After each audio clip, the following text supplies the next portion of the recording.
Hello and welcome to the Aural Apothecary Podcast, authentic chat about medicines, pharmacy and healthcare in the UK. Pharmacists Jamie, Gimmo and SDC take on topical and controversial stories but keep it edgy yet light-hearted. Podcasts share their desert island drugs and joyful patient stories. Welcome to the Aural Apothecary Podcast. My name is Jamie Hayes. On 19th of February, in between Storm Eunice and Storm Franklin, and as part of Cardiff Science Festival, we performed our first live show. We were joined by over 50 friends, colleagues and supporters as we welcomed a patient, Jamie Brewster, to join us live on stage. Jamie is an architect who's specialised in healthcare design. He's been involved in the design of hospitals and healthcare facilities throughout the UK. In the live show, Jamie talks about his experience receiving care at an acute hospital and the various treatments and medicines he received on the ward and during recovery at home.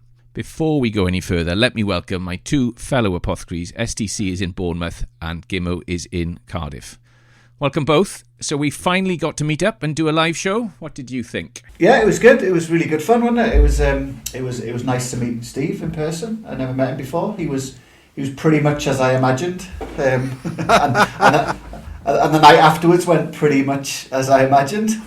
But it was good. I know we're going to have a little chat about it, as well as enjoying it and enjoying the live format. I think it's worth mentioning it was our first ever time with a non-healthcare professional or patient or person on, and I think that worked really well. And I know that's something that we're reflecting on for Series 4.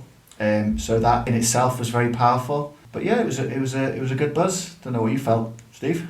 Absolutely loved it. I think we smashed it. It was a sellout. What more can I say? It was great to meet you. You're much bigger than I thought you were going to be. The curry was great afterwards. But no, I think we all really loved the event itself. It was a sellout and I enjoyed dressing up. Because as you know, I do this usually always in my bike lycra. So I decided to wear appropriate clothing and you two were good enough to join me in the waistcoats. So no, it was great fun. Really enjoyed it. Would like to do more. Are we able to say that we're open to offers? Nobody likes needy. Anyway, I really enjoyed it, and you're right. As with all the podcasts, actually, it's the guest that makes it. We just fluff around a little bit, don't we? And what was nice that we don't get on, because we enjoy the conversations we have on social media about each episode, and so it was really nice at the end to have a chat with the audience, and yet most of them there that night were people, there was a fair proportion of people we knew. I think, as I said on the night, it felt a bit like Jamie's wedding, even though I wasn't there. But it was really nice at the end, because you sort of realise that we've always felt that people talking about a drug that means something important to them is a good hook, the desert island drug. But it was clear when we put the questions to the audience and asked them to share some of their memories and stories about drugs, we weren't short of people with a story, were we? No, that's right. And actually, if you listen to the rest of this episode, we purposefully taken out the bit at the beginning and the bit at the end, because that was the whole point about being live and unleashed. And you're right, there were lots of questions and answers at the end. So if you want a bit more of that, you'll have to come to the next live show. Yeah, just a little bit more on the audience. Look, I made a note of who we had in there, and it was impressive. Look, we had medical consultants, palliative medicine, psychiatry, endocrinologists. We had several GPs, several pharmacists, 2 clinical negligence lawyers, a healthcare architect. We had accountants, dental surgeons, dental nurses, physios. We had civil engineers and electricians. We had superintendent, pharmacists, anaesthetists, housing officers, improvement experts, exec directors, bankers. Boo. And the current Mrs. Gibson. And so, yeah, Gimmo, you're right. The people did take part, didn't they? They shared their stories with us. People had the courage to share some very personal stories with us as well. And so it felt great. And we can't finish without saying how successful the chocolate Bristol stool chart was. Well, you had to be there for that.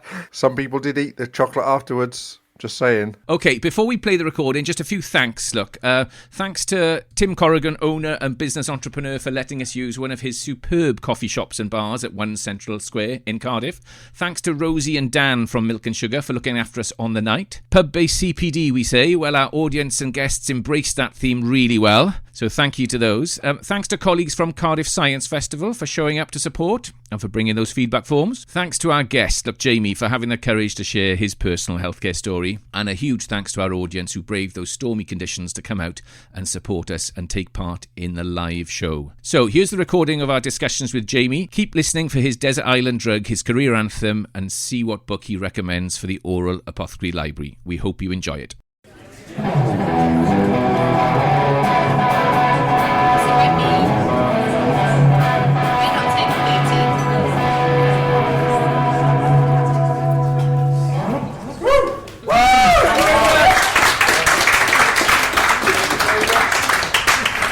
Welcome everybody, my name is Jamie Hayes. Welcome to the Aural Apothecary Live. Let me introduce my two fellow apothecaries. STC is in Cardiff and Gimmo is in Cardiff. One night only. Let me tell you about Jamie Brewster. He's an architect who is specialised in healthcare design. He's been involved in the design of hospitals and healthcare facilities throughout the UK. If any of you have ever worked in any of these hospitals, he's responsible. The new Southern General Hospital in Glasgow, the new Royal Hospital for Sick Children, Edinburgh, the renal dialysis and cardiac unit at Glangwili in Carmarthen. He's also co-chair and panel member for design review at the Design Commission for Wales. Combining his experience as a patient, he has done the most ethnographic study of our NHS in the last 10 years, and we'll get onto that in a moment. But combining his experience as a patient and an architect has led him to question the nature of the inpatient environment and suggest some new solutions in order to improve healing and aid recovery. He recently, and we'll talk about this, presented his ideas at the 2021 European Healthcare Design Conference. Jamie will talk to us about his experience receiving care at an acute hospital and the various treatments he received during recovering at home. And as you know, he's our podcast guitarist, and he wrote the theme tune, he sings the theme tune. Dated reference there. Okay. So look, this is, I've got some texts here. These are texts from 10 years ago. We've known each other for 45, 46 years or so. These are some of the texts that I get in this relationship. Okay? So the 9th of October, 2012, from him. You around tonight, need to have a chat. Cheers, Jamie. A couple of days later, in the heat with cancer of the tonsil. Okay, what ward? A5 North. Mum and Dad will be here until 4. Thanks for popping over today, mate. Perked me up no end. That's my job. Okay, I did that. Speak soon. 26th of October 2012. Staples out, no problem. Picked up a stomach bug though, which is nice. Neck and shoulder really tight. I went to see him and he had a resection from here down to here and across here. It looked fairly awful. Need to get going with the physio once I can get off the toilet. Chemo okay so far, 4 different anti-sickness drugs and they seem to be working so far, fingers crossed. Had to redo my radio treatment mask that I put on weight since treatment planning. 7th of December 2012, but the mother of all sore throats, so hoping to get some good pain meds. Chemo again on Monday, can't wait. 12th of December, apologies for the bad language coming up today. Shite, can't eat anything. Combination of post-chemo nausea and pain in my throat. Would probably have an NG tube fitted Friday, which is something to look forward to. Meal times are an ordeal at the moment. 17th of December 2012, struggling, throat swollen, so make me constantly gag. Stuck in a vicious circle, can't eat much, so can't take my Voltarol. I do encourage him to use generic names when he's writing. But he insists on he insists on them using trade names, which probably could help reproduce the information. See clinic team tomorrow. 31st of December 2012. Treatment finished, thank God. They warned me that once finished, it gets worse before getting better, and I think they're right. Can't eat or swallow and struggle to speak. Should improve in 2 to 4 weeks' time. Just have to grin and bear it, I guess. 6th of January, they've got my pain meds now. In the words of Team Sky, it's all about marginal gains. So I guess I've improved a tiny amount. Yeah, these are the conversations we have. Even managed a family cycle around Cosmoston today. GP has signed me off work until March, but hopefully I'll be back on the dance floor before then. 24th of January. Definitely improving now. On solid food at last, so hopefully off the tube soon. Throat still sore, so reliant on pain meds, but should be back on stage in a couple of weeks. Still pretty knackered most of the time, suffering from lymphedema, big time.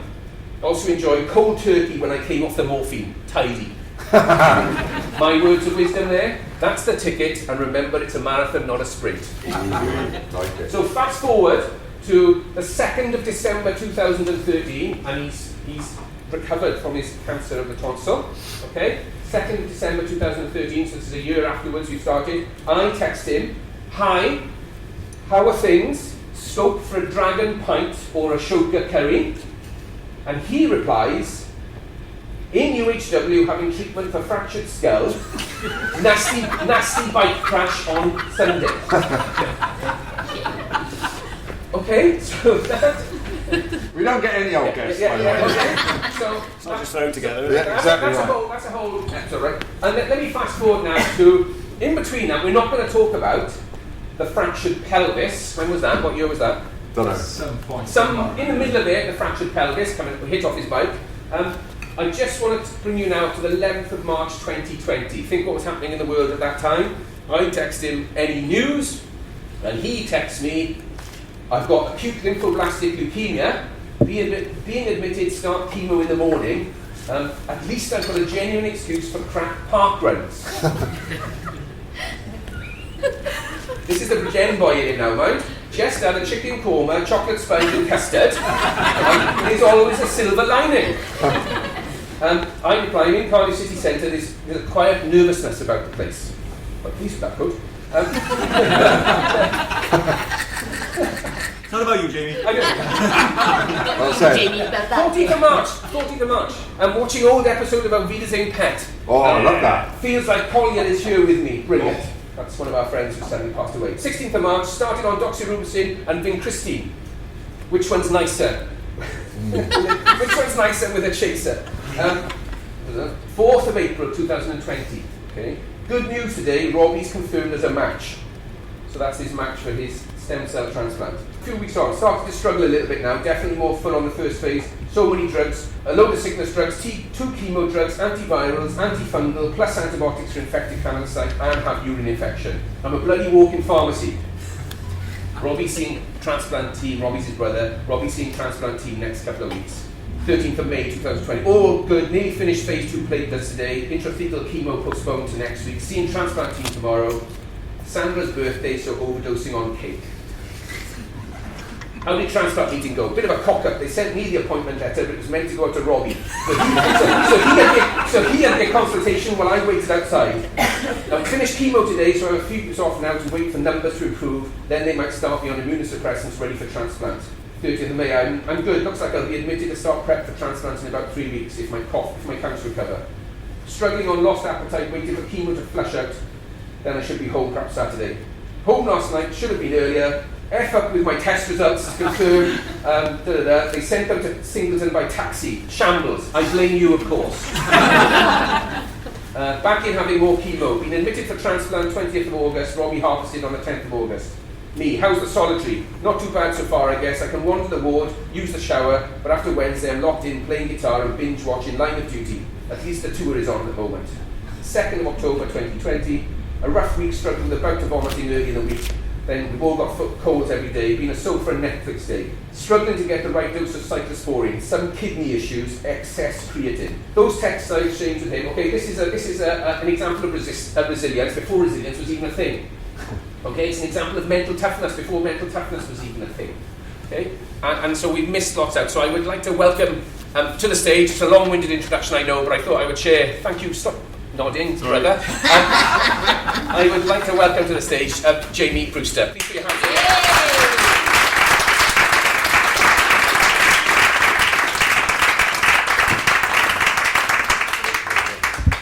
What did that sound like? Typically haze. Go on. Typically haze, emotionally heartfelt, and yet a hint of sarcastic down-doing, which is always well thought of. Yeah. It's the spear tackle. It's the spear. You're up in the air at the moment. I hadn't. God, you kept all those texts. I had no idea. Not deliberately. It was a technical issue that I ended up keeping them. By the way, folks, I picked up an old. That's the thing I learned from this is everyone's now thinking, what have I sent Jamie? What have I sent to him? It's an old iPad that I can't wipe. So what about the memories? And again, we've talked about over those years, and it's come up on the podcast, is this concept of we've probably give too many medicines to too many patients, and that comes with a treatment burden. So what is that? That's a technical term, treatment burden. Guessing you can know what it is. What does it feel like what it felt like for you? I know we've shared some of these things over the years. So I could talk about the kind of cliches, yes, there's a bit of vomit and a bit of unpleasantness. But the thing I struggled with most was the bloody tablets. In what way? Too many of them, and I can't pronounce the name of them. Don't worry, you've got an expert on pronunciation here. So, a typical day, and here's the sheet they gave me on the ward. On Dansatron, acyclovir, posnaconazole, imatinib. This is all for breakfast. Very good. Mycophenolate, omeprazole, 3 doses of cyclosporin, cotrimoxazole, and then some magnesium sulfate drink, and occasionally some Laxido for constipation. So I can't pronounce the damn things, so why not call them Brian or Barry or Dave or Peter? Because, it's hard for us guys. Yeah. Although you do pronounce those very well, actually. Yeah. Better than most But doctors. it's important though, isn't it? Because it's drug names are, it's like we talked about before, it's designed for the healthcare professionals sort of, and the legalese of the industry, as opposed to the people who take them. In essence, if you wanted to design a system to bamboozle patients, that's how you do it, isn't it? Absolutely. And the reason I chose the tablets or the drugs is because it was actually a real challenge to get them inside. That was the most difficult thing. So there were occasions where I'd line them up 9 o'clock in the morning and take at least till 10:15 to actually build up the energy and the will to start putting them down. So that must be a constant challenge for you guys, getting people to take the damn things, because it's not easy. Well, They don't. Well, most people don't. I think Yeah. that's the The reality They end is... up in the rivers. The reality is, I suppose, that a lot of health professionals, they just assume. We make assumptions all the time, don't we? So we assume that we've done all the right things, we've prescribed all the right things, we've followed the guidance, we've given you drugs A, B, C, D, and E. An hour and a half to have enough courage or an ability to swallow. I mean, that's a shocker, isn't it? And sometimes professionals would say, well, they didn't tell me that it was taking them an hour and a half. Well, maybe we didn't give them the opportunity, or maybe we didn't listen to what they were saying. And if you've listened to any of the podcasts, we always talk about the ability to talk about shared decision-making and person-centered care. And it starts with listening, and I'm the worst about talking too much, but listening is so important. So I don't know what would you say about how well do you think people listened during your care? I think they listened well, but the point is they didn't ask questions very often in order to listen to a response. I think that's the bit that's maybe missing. And I've said to you, I saw the pharmacist on the ward probably 2 or 3 times. Not a pharmacy podcast, mind now. Okay. Sorry. Over what period then? Well, I was in for 2 weeks, then a week, then another week, then 3 weeks, and on each occasion, the pharmacist was like the ninja. It's just your memory playing tricks on you, this is, isn't it? And you're getting very defensive, look, you're crossing your arms already, okay? Oh. Yeah. What do you want me to do? Take my trousers down? What? Wait till you're asked. But no, I would have loved the chance to talk for a period about the drugs they were giving me and to understand what they were doing, because I think it's fascinating. I think what you guys do is amazing. But the person who issued the drugs, let's call it that, was just nowhere to be seen to us. They weren't patient-facing. They were there, hovering in the background like ninjas. But I really would like to have seen more. Well, they have been described. We have been described as the ghost on the ward. Yeah.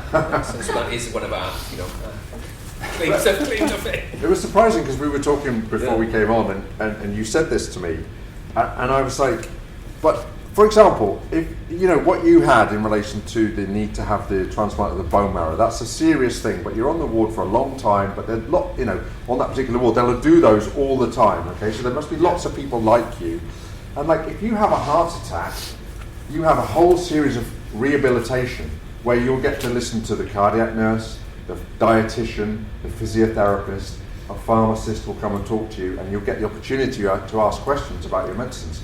And you said you never received that. And also I said to you what about support groups? So we talk a lot on the podcast about what about support groups, because it's not all about the medicines. Surely you've been connected to a support group of people who've gone through the same as you, and you said No. and I said, I mean, it beggars belief, really, doesn't it? I mean, you did say that you did have one phone call, you said. I was put in touch with a younger guy who had gone through exactly the same issues and treatment, and they gave him his number, and I managed to have a really nice 45-minute chat over the phone with all the issues that I was expecting to go through. He is a pharmacist. He was a pharmacist? Yeah, indeed. What are the chances? So that was lovely, and made a big difference, because suddenly you had reassurance and a bit of confidence. But that was the only occasion, really, and I haven't been asked to do the same for somebody else, and I'd love to. I do bet that. you would, though, wouldn't you? Yeah. If you were asked.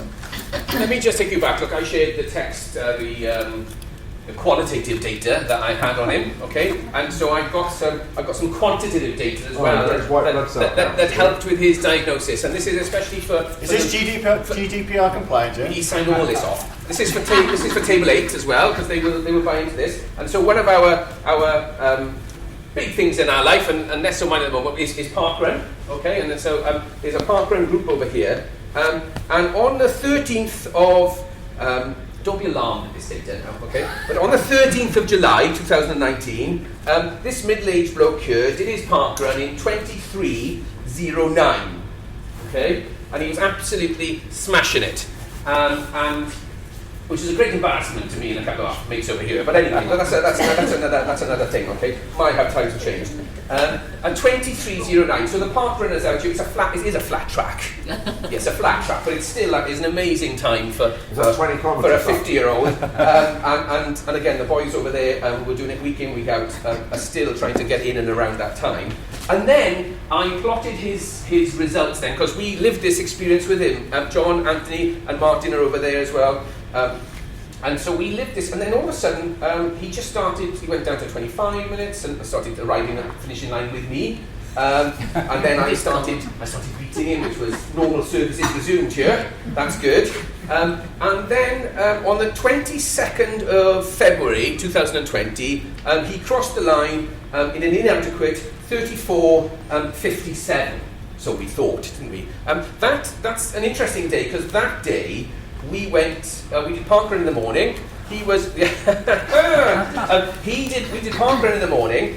Wales were playing France in the afternoon, and so we packed up parkrun.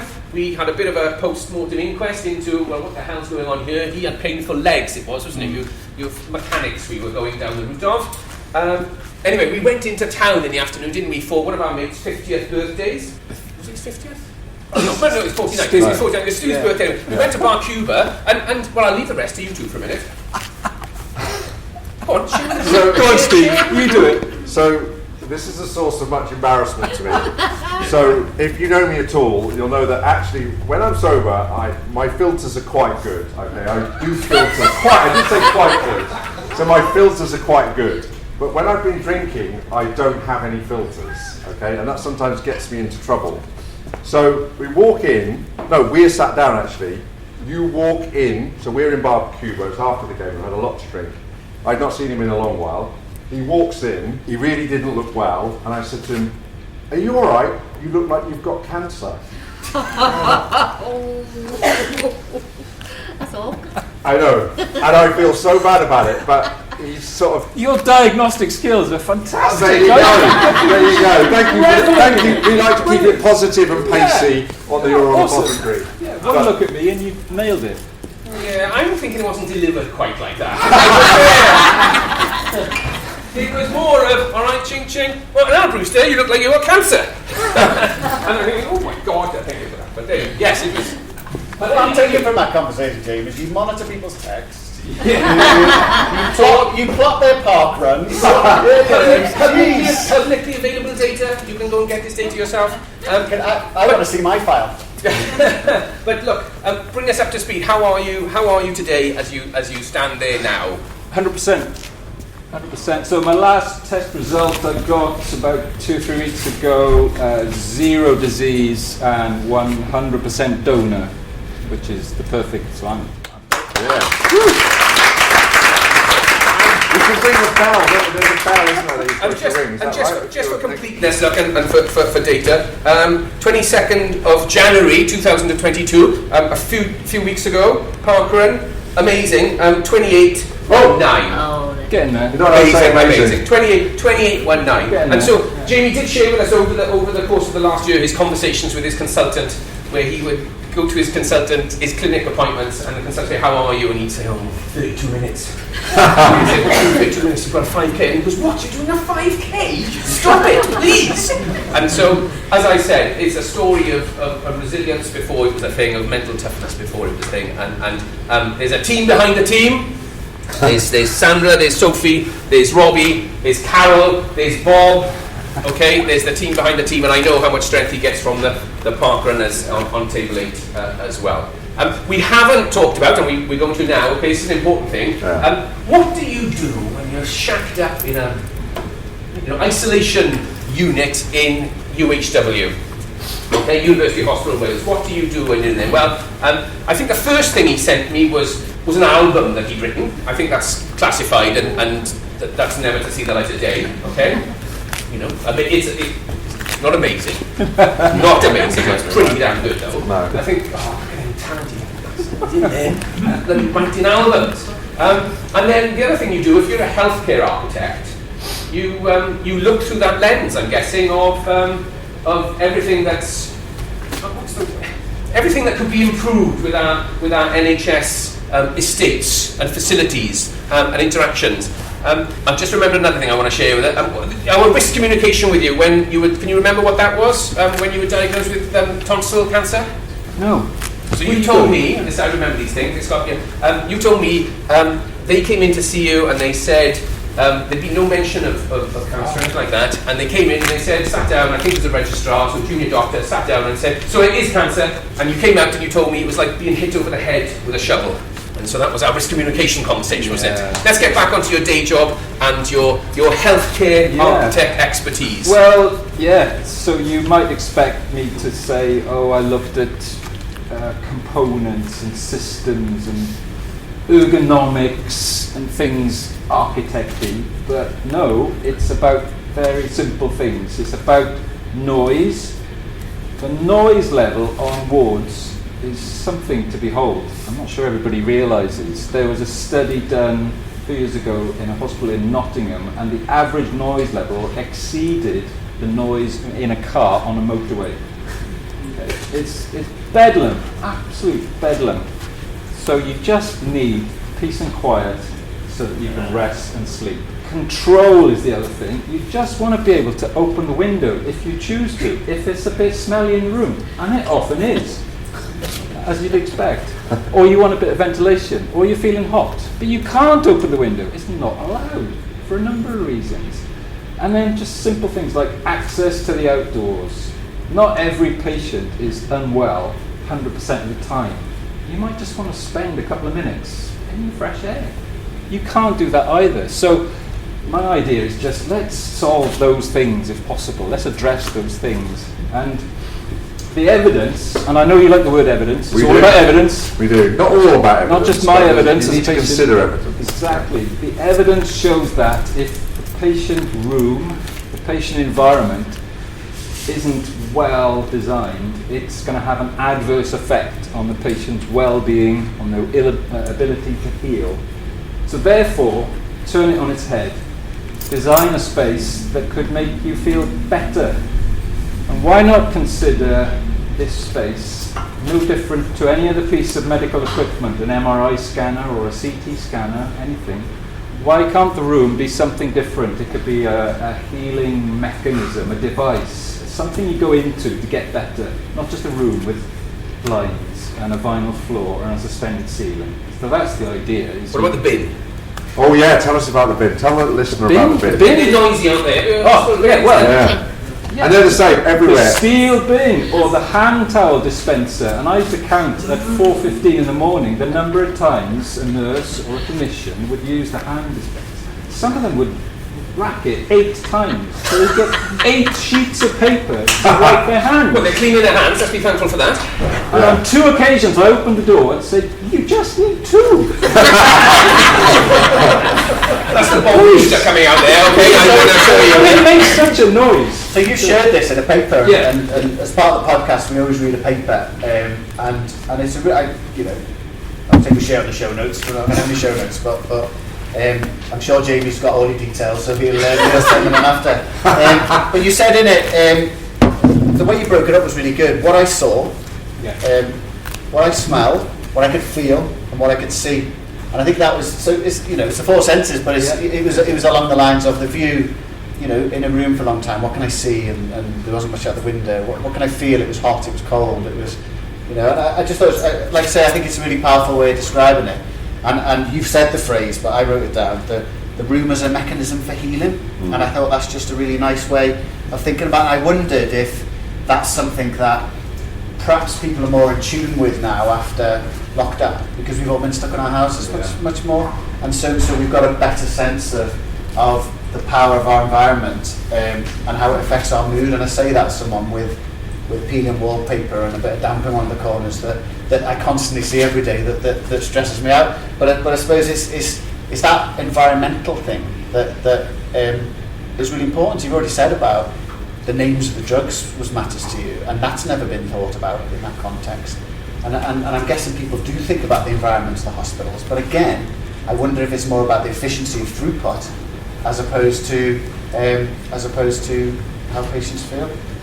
Well, it just made me realise you've just got to keep remembering this is for human beings, and human beings have some pretty basic needs, and it's very easy to forget what those are. As you say, smell, touch, sight, the senses. Just deal with those things. Don't worry about designing this stuff. Just tackle those things, and you're on to a winner. So here it is, if anybody would like a copy of his. I mean, who does Can that? he sign it? Who does that? Who gets locked in a room in a hospital? I didn't do it in the hospital, I did it afterwards, but yeah. And there it is, presented at a European healthcare conference, and honestly, it's a really fascinating and interesting read. I read it and I said, bloody writing is so small, and I said, and he said, it's design, isn't it? He said, you're meant to look at the pictures, not the writing. But it is a fascinating read. Before we let you sit down, I just want to ask you one question. In one of those texts, it said, just gone cold turkey after morphine. Didn't you know that you don't stop morphine just like that? That's a very good one. No, I didn't, and I wasn't told. And I don't want this to sound like this is my chance to have a moan. No, we accept that. Not at all. Quite the reverse. But no, I wasn't advised. So I literally stopped dead, and within about 2 days, I was like Ewan McGregor in Train Spotting, in the fetal position on the floor, like in a real mess, wondering what the hell is this? What's happening now? And it was because of that. So learned my lesson. You said before, linking that with what you said about the support groups. So very much in healthcare now, we talk about, so we might have learned experience, but you've got lived experience. And what we're beginning to see now is, particularly in mental health, but in other areas as well, that we need to meld the two together, because that's what you're talking about in your paper is actually, you said, I wrote it down, you said, look, the care was exemplary, but your ability to recover was diminished by the quality of the environment. Absolutely. And so, you've absolutely nailed it in relation to that. And I'm sure it's very difficult to get those changes to happen. But you always have to draw a line in the sand, don't you? And say, well, from this point forward, maybe when we're designing new buildings, then we need to consider things like you have said. And the bit about the morphine and the cold turkey, and Mo and Jodie, Mo and Jodie are at the back there, so there are a couple of pharmacists that have worked with me when I worked in Manchester. And, I've trained lots of people over the years, and what really gets on my goat is where we haven't explained the very simple, okay, because common things occur commonest. And so in the same way, I've got a very good friend whose son was, 8 years old, he got hit by a car, he's in hospital, he broke several bones, and he's in a lot of pain, so he's been given morphine, right? But as far as they're concerned, they're worried like hell because he's being sick all the time, and they think that he's hit his head because he's got some bruises on his head. They think that it's that's causing him to be sick. And one conversation with myself about, well, that's because of the morphine, you're like, oh my God, nobody has told us that. And so it's the simple things of making sure that we see people all the time, but we forget that, you're one of, 100 people, or not 100, but 50 people I'm out of contact with today. But as far as you're concerned, you know nothing. And therefore I need to make sure that I impart even the commonest things, like the inability to pass the right number of stools over there. because of the morphine. So it's a really good lesson in relation to we need to listen in proportion to the amount that we speak. Very good. So should we move on? Should you ask him his desert island drug? Oh yeah. Ooh, okay.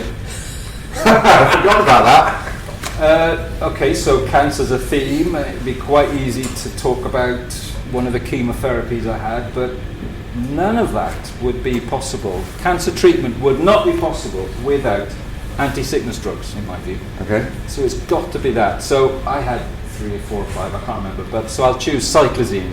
That's the one I can remember. That's because it's got street value, you know that, don't you? Does it really? Yeah. Wow. Yeah. So there might have been a time, I don't know, you guys probably know, when anti-sickness drugs weren't available but cancer treatment was still being given. What that would have been like, I have no idea. Yeah. Almost impossible. And it was all to do with cost.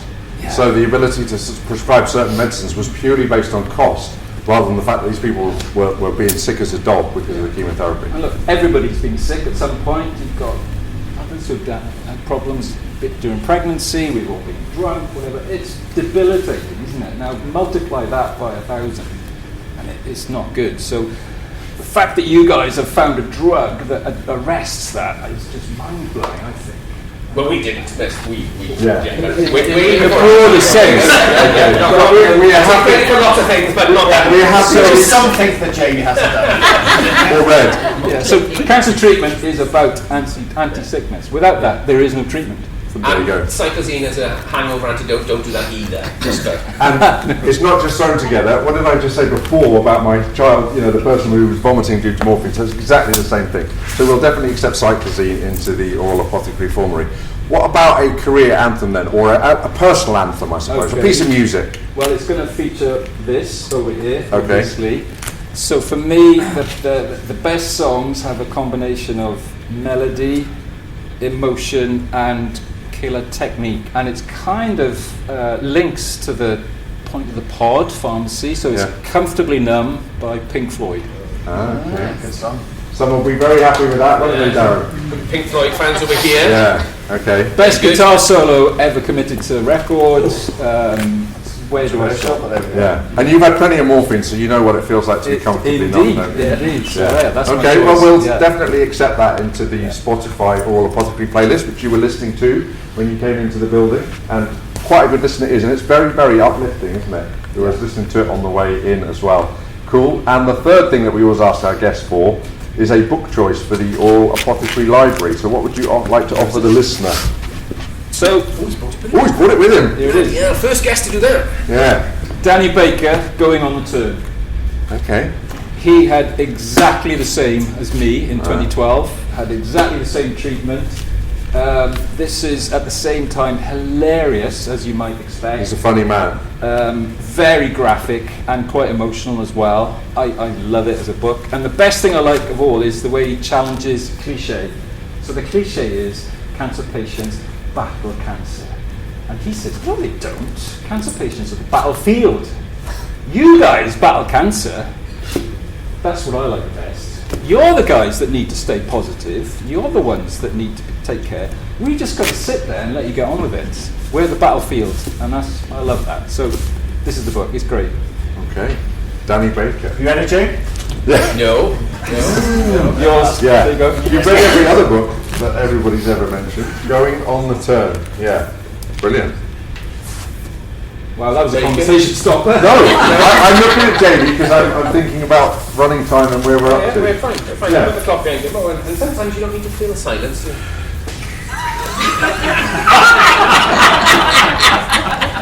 We can edit that out, Jamie. Do you know what? Sometimes on the pod we have lots of pauses which are really good, and our editor just goes smack through them. What was that joke? I tried to tell No, a it wasn't joke, a joke. didn't I? No, I don't know. You said to Jim, "Oh, leave that pause in." Remember what it was? I can't remember. No. What it was now.